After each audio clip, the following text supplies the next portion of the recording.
My father cleared his throat, tapped his glass, and smiled at me in front of everyone. I was still holding my birthday cake knife.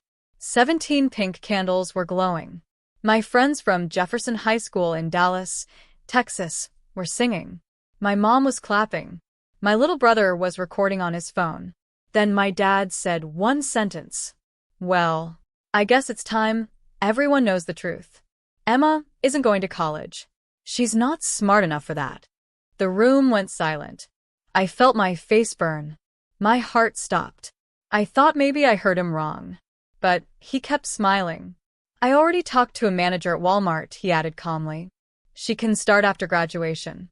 No point wasting money on dreams. Someone laughed. I don't know who. My best friend Lily slowly lowered her phone. My mom looked down at the table. And I just stood there, holding the knife, with candles still burning. My father had just decided my future in front of 30 people. On my birthday, without asking me. And he wasn't done. If she focused half as much on books as she does on makeup, maybe this would be different, he said, shaking his head. But Emma has always needed someone to make decisions for her. The candles melted wax onto the cake. I couldn't breathe. He wasn't just embarrassing me. He was claiming ownership over my life. And that was the moment something inside me cracked.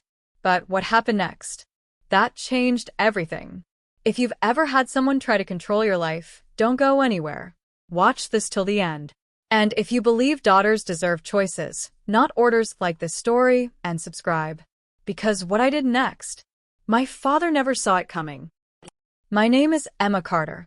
I grew up in a small brick house in Dallas, Texas, on a street where everyone waved at each other and cut their grass on Saturdays.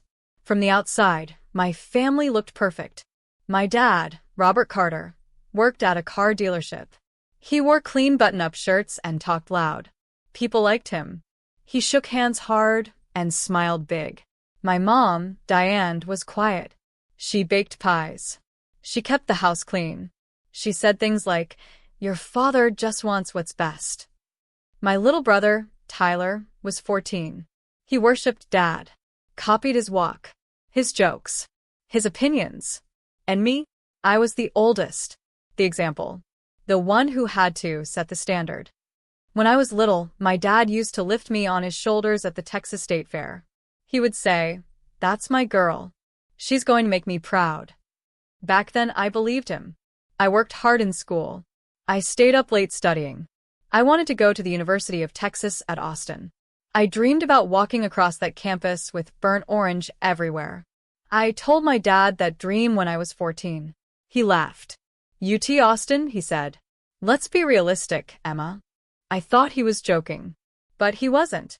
Every time I talked about college, he would change the subject. "College is expensive. You'll probably get married anyway. Smart girls don't need degrees to find good husbands." He said those things softly, calmly, like facts. And slowly, I started doubting myself. But I kept trying. I joined debate club. I got good grades. I even worked part-time at a coffee shop near Deep Ellum to save money. When my acceptance letter came from UT Austin, I opened it alone in my room.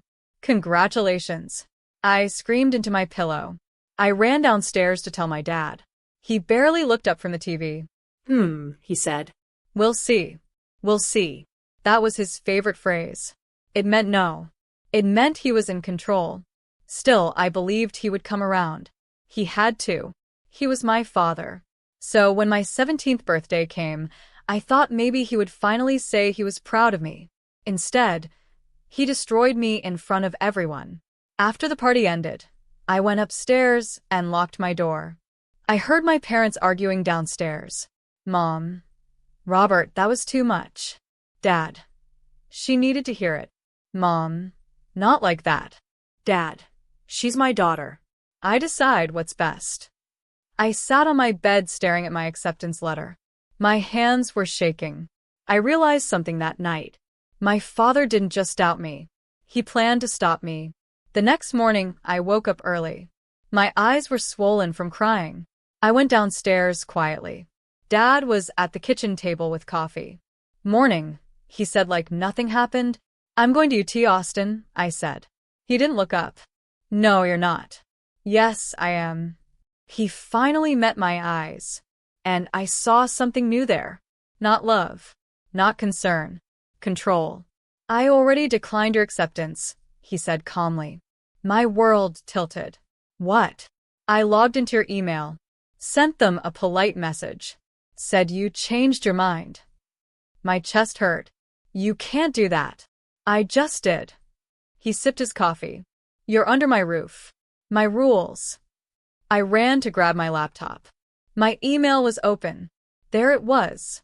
A sent message. From me. Saying I would not attend. My fingers went cold. You had no right, I whispered. I have every right, he said. You'll thank me one day. That was the moment I understood something. This wasn't about money. It wasn't about grades. It was about control. And my father would rather crush my future than lose that control. I stood there, shaking. And then I said something I had never said before. No. He smiled slowly. You don't get to say no to me. I walked upstairs without another word. But inside me, something was changing. The quiet, obedient girl? She was gone. That afternoon, I called UT Austin admissions in secret from my car outside a Target parking lot. A woman named Mrs. Hernandez answered. I explained everything. She paused. Emma, she said gently, if this is true, we can reopen your file. But you'll need to submit documents in person. In person. That meant going without my father knowing. That meant stepping outside his control. I looked at my hands on the steering wheel. They were steady. For the first time in my life. I wasn't scared of him. I was angry. And anger can be powerful. But I didn't know he was already planning his next move. Because when I got home that evening, 2 police officers were standing in our living room. My mom was crying. My father was pointing at me.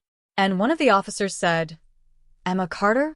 We need to ask you some questions about missing money. My heart dropped. Missing money? I whispered.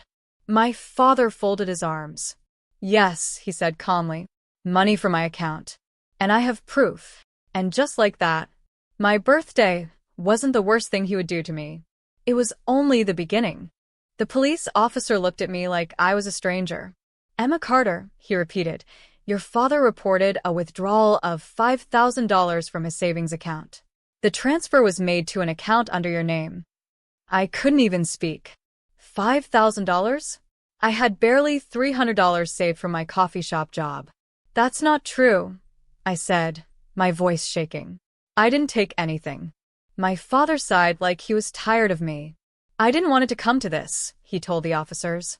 But she's been acting rebellious. Sneaking around. I checked my account this morning, and the money was gone. Sneaking around. He meant calling UT Austin. My mom stood by the couch, twisting her hands. She wouldn't look at me. Ma'am, the second officer said gently to her, did you notice anything unusual? Mom swallowed. I don't know. Emma has been stressed lately. Stressed. That was all she said. The officers asked to see my phone. My laptop. I handed them over. I felt like I was outside my body watching it happen. This wasn't just embarrassment. This was criminal. I swear I didn't take anything, I said again. You can check my bank account. My father nodded quickly. Yes, please do. We sat at the kitchen table while one officer pulled up my account information. My balance showed $5,312. I gasped. What? I whispered. That money wasn't there before. I checked my phone banking app. It was true. There was a transfer from my father's account 2 days ago. 2 days ago. The day before my birthday. I didn't do this, I said. I didn't even know about it. My father leaned back in his chair. Emma, he said softly, like he was disappointed. Lying won't help you. The officer looked confused. Sir, the transfer came from your online banking. Do you share passwords? My father hesitated just a second. No. Only me. That was a lie. I knew his passwords. He used the same one for everything. He had made me set up his online account when I was 15 because he said I was good with computers. The room felt smaller. The officer closed the laptop. Emma, we're not arresting you right now, he said carefully. But this is serious. If your father decides to press charges, it could lead to court. Court. The word made my stomach twist. I looked at my dad. He didn't look angry. He looked calm, like this was all part of a plan. Press charges? I asked quietly. He met my eyes. That depends on you. The officers left after saying they would file a report. The door closed.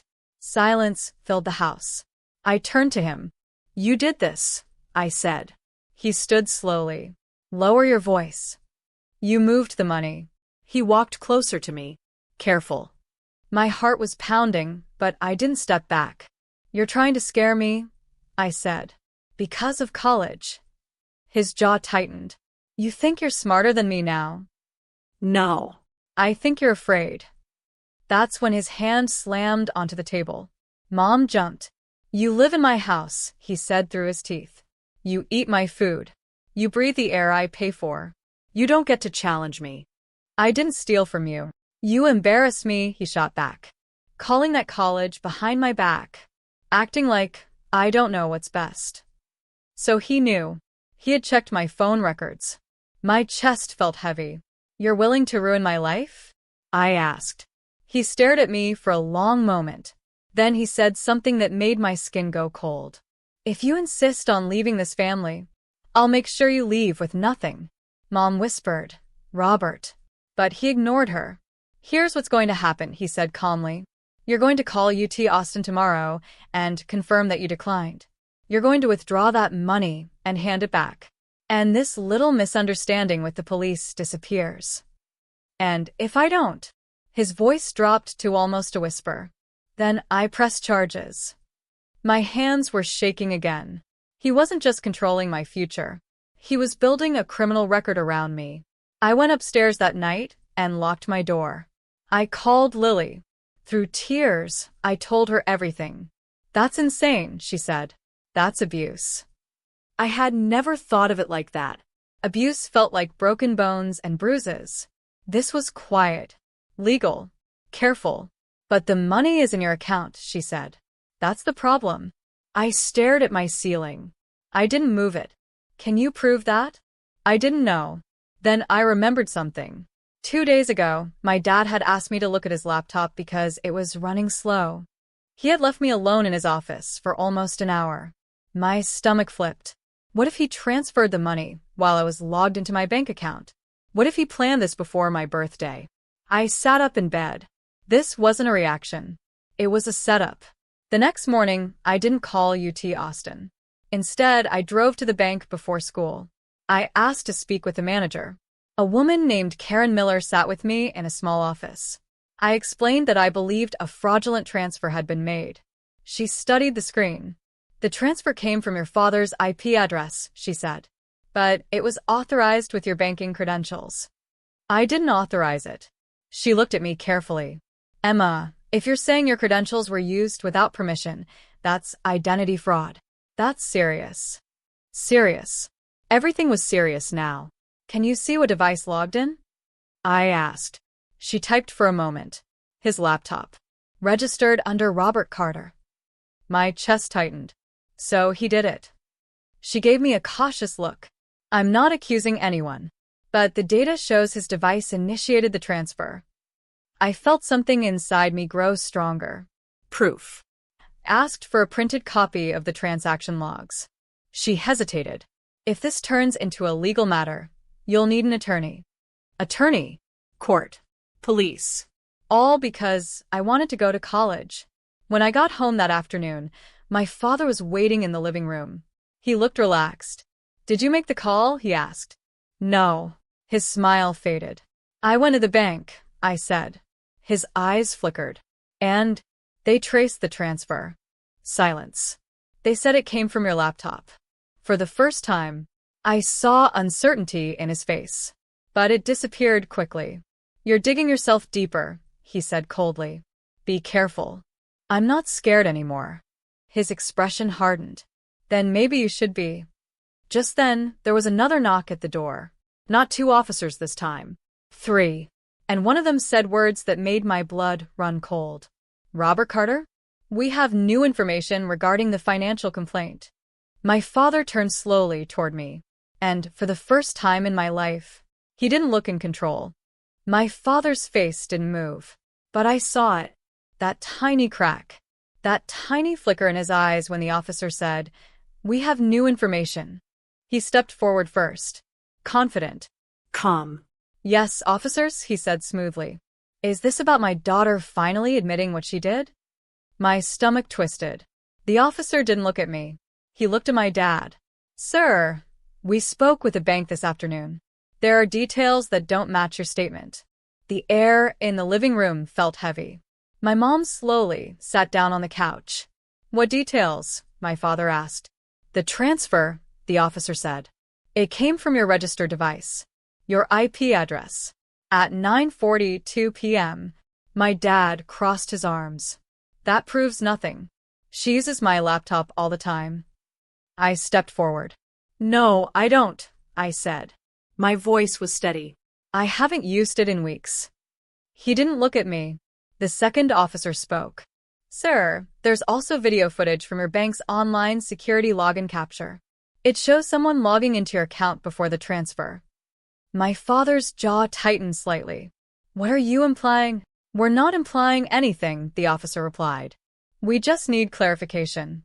Clarification. That word felt like hope. My dad turned to me slowly. "You went behind my back," he said quietly. I didn't answer. Because yes, I did. and for once I didn't feel guilty about it. The officers asked to speak with him privately. They stepped outside onto the porch. Through the window, I could see my dad gesturing with his hands, talking fast, smiling too much. I had seen that smile before. It was the smile he used when selling cars. The smile that made people trust him. The door opened again after 10 long minutes. The officers came back inside. "Emma," one said gently, "you are not being charged at this time." At this time, my father walked in behind them. His face was blank. "We're going to review everything," the officer added. "This may take a few days." They left. The door shut, and the silence that followed was louder than anything. My father didn't yell. He didn't slam anything. He just looked at me. "You think you won," he said quietly. "I didn't steal from you," I answered. He nodded slowly. "You embarrass me again." My mom whispered, "Robert, please." He ignored her. "You could have handled this privately," he said. "But now? Now you've made this public." Public. That word scared him more than anything. Not truth. Not fairness. Image. Reputation. What would people think? That night, nobody ate dinner. My dad stayed in his office. Mom knocked on my bedroom door around 9 p.m. She came in quietly and sat on my bed. "I never wanted this," she said softly. "Then why didn't you stop him?" I asked. Her eyes filled with tears. "You don't understand how your father is." "No," I said. "I do." She looked at me like she wanted to say something else. But she didn't. She left. I stared at my ceiling again. For years, I thought my father was strong. But now I saw something different. He wasn't strong. He was scared. Scared of losing control. The next 2 days were quiet. Too quiet. Dad went to work like nothing happened. Mom avoided eye contact. Tyler acted confused. At school, whispers followed me. Apparently, someone's mom had heard about police at the Carter house. In small neighborhoods, nothing stays secret. Lily walked beside me in the hallway. "Are you okay?" she asked. "I think so," I said. But I wasn't. Because I knew my father. And when he went quiet, it meant he was planning something. On Friday afternoon, I got called to the principal's office. My heart dropped. When I walked in, my father was sitting there. And so was Principal Harris. "Emma," the principal said gently, "your father shared some concerning information." I felt cold. "What information?" My dad folded his hands on the desk. "He's worried about your mental health," Principal Harris continued. "He says you've been unstable, making false accusations, acting irrational." I stared at him. "Unstable? That's not true," I said quickly. My father sighed. She's been under a lot of pressure, he said calmly. Talking about people stealing from her. Creating stories. Stories. My chest tightened. This was bigger than money. He was attacking my credibility. If there are concerns, Principal Harris said, we may need to involve a school counselor. Possibly even delay graduation clearance until everything is evaluated. Delay graduation. My head felt dizzy. You can't do this, I whispered. My father looked at me with fake sadness. I'm trying to protect you. Protect. That word made me want to scream. Instead, I took a deep breath. I have bank documents, I said. Showing the transfer came from his laptop. Principal Harris blinked. You do? Yes. I pulled the folded papers from my backpack. My hands were shaking, but I laid them on the desk. The principal scanned them slowly. My father didn't move. He just watched me. Then Principal Harris looked at him. Mr. Carter, is this accurate? For the first time in public, my father hesitated. Just slightly. And that hesitation was loud. We'll need to verify these, the principal said carefully. Until then, Emma remains in good standing. Good standing. I felt air return to my lungs. The meeting ended. In the parking lot, my father grabbed my arm. Hard. You think paper makes you powerful, he hissed. Let go of me. He squeezed tighter. You are still my daughter. And you're still lying. His face changed. Not calm. Not smiling. Angry. Real anger. Keep pushing, he whispered. And I promise you, you won't like where this ends. He let go and walked to his car.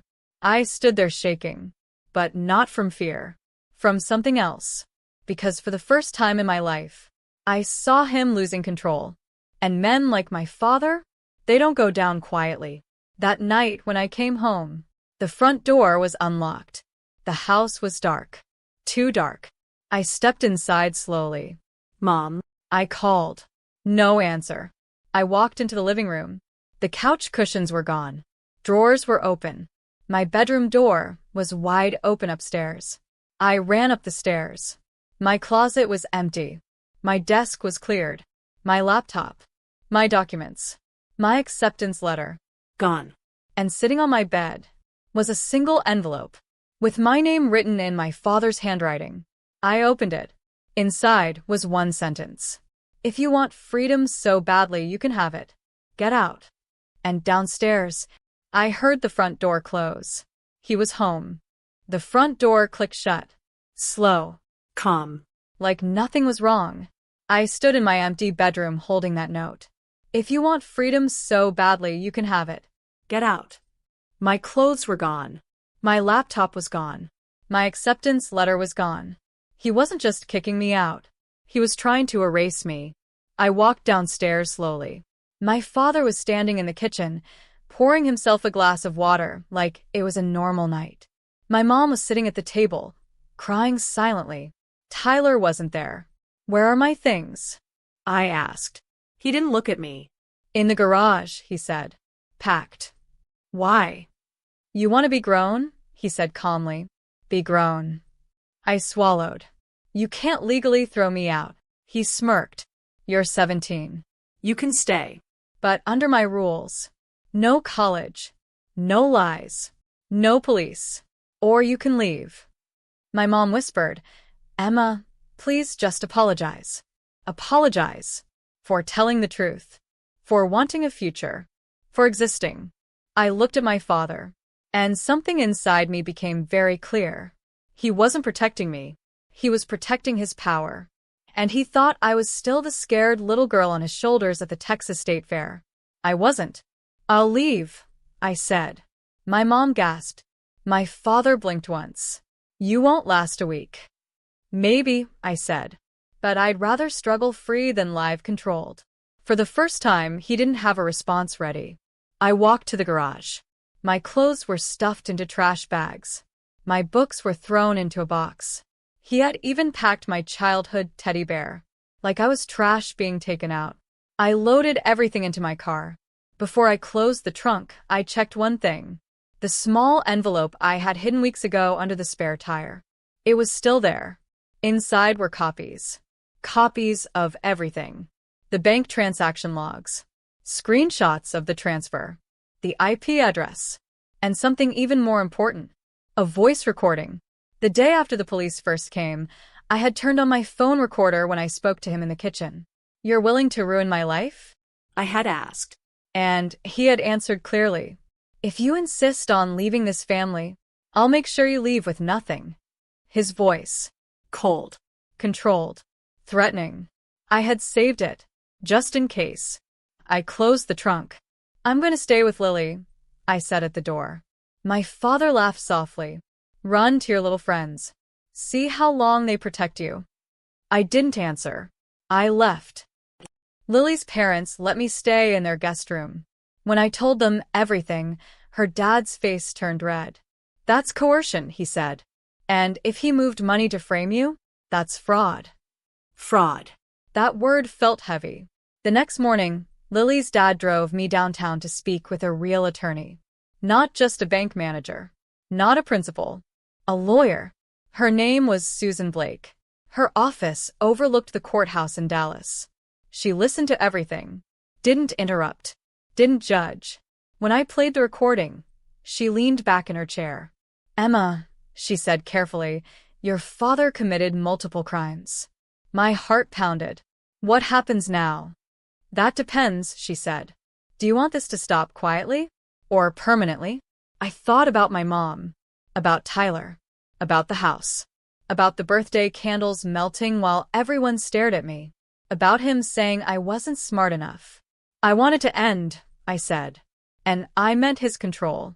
Not just the fight. The control. Susan nodded. "We'll file a formal fraud report. And because you're a minor being threatened with false criminal charges, we'll also contact Child Protective Services."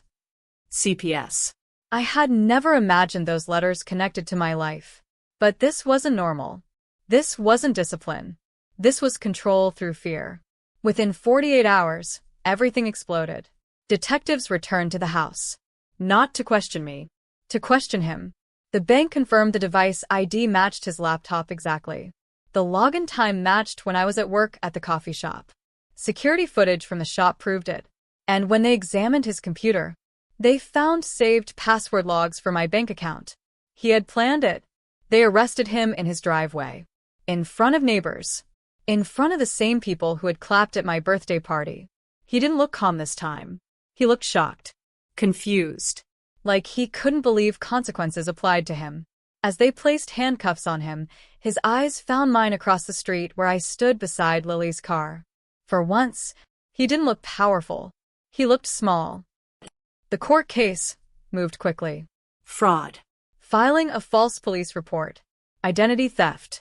Coercion of a minor. In a courtroom in Dallas, Texas, I sat behind Susan Blake while my father sat at the defense table. He wouldn't look at me. When they played the recording in court, the room went quiet. His own voice filled the air. "If you insist on leaving this family, I'll make sure you leave with nothing." The judge didn't smile. Didn't nod. He just wrote something down. My father tried to say he was teaching me a lesson. The judge replied, "Sir, children are not property." Property. That word hit hard. Because that's what he thought I was. The outcome? Probation. Heavy fines. Mandatory counseling. And a permanent record for fraud and filing a false report. He wasn't sent to prison. But something more important happened. A restraining order. He was legally forbidden from interfering with my education, finances, or housing. He could no longer access my accounts. He could no longer claim control over my decisions. His power was gone. On paper. Official. Final. 3 months later, I walked across a different stage. Graduation. When they called my name, people clapped. Lily screamed. Her parents stood. And in the front row, my mom sat alone. She had finally filed for separation. Tyler sat beside her, quiet. After everything became public, people saw my father differently.